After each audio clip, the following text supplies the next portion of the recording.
நீங்கள் அதிகாலையில் எழுந்து நேரப்பட வேலையிலே தரித்து வருத்தத்தின் அப்பத்தை சாப்பிடுகிறதும் விருதா.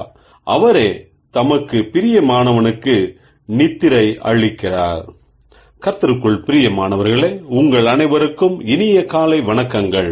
இன்றைய வேத வசன தியானத்திற்கென்று நாம் தெரிந்தெடுத்திருக்கும் வேத பாகமானது லூக்கா 12ஆம் அதிகாரம் 30ஆம் வசனம்.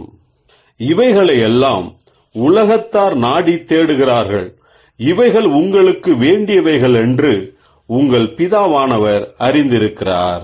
பிரியமானவர்களே, இன்றைய வேத தியானத்தின் தலைப்பு பிதாவானவர் எல்லாவற்றையும் அறிந்திருக்கிறார் என்பதே.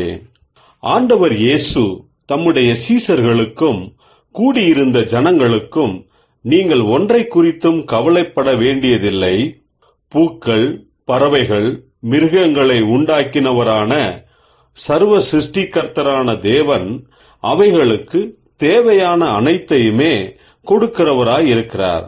பூ, பறவை, மிருகங்கள் இவைகளுக்காக அக்கறையுடன் பராமரிக்கிற கர்த்தர் தம்முடைய சாயலில் உண்டாக்கின மனிதனை சகல சிருஷ்டிகளுக்கும் கிரீடமாக வைத்திருக்கிற மனிதனை குறித்து எவ்வளவு அக்கறை உள்ளவராக அன்புள்ளவராக இருக்கிறார் என்பதை இன்றைய தியான வசனத்தின் மூலம் ஆண்டவர் இயேசு எடுத்து சொல்லுகிறார்.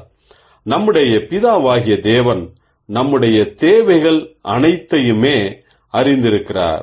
அவைகளை அவர் நமக்கு கொடுக்கிறார். பிரியமானவர்களே, நாமோ கவலைகளில் மூழ்கி கிடக்கிறோம். கவலையினால் மனம் குன்றி போயிருக்கிறோம், பலனற்றவர்களாய் இருக்கிறோம். ஆனால் கர்த்தரையே நம்பியிருக்கும் நமக்கு அவருடைய வாக்குத்தத்த வார்த்தைகளினால் விசுவாசமும் தைரியமும் உண்டாயிருக்கிறது.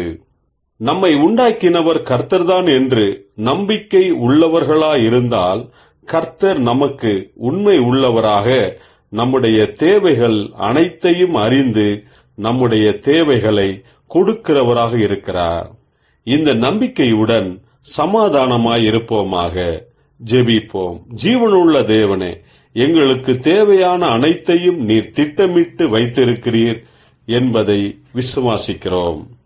உமக்கே என்றென்றும் மகிமை உண்டாகட்டும். இயேசு கிறிஸ்துவின் நாமத்தில் ஜெபிக்கிறோம் நல்ல பிதாவே, ஆமேன்.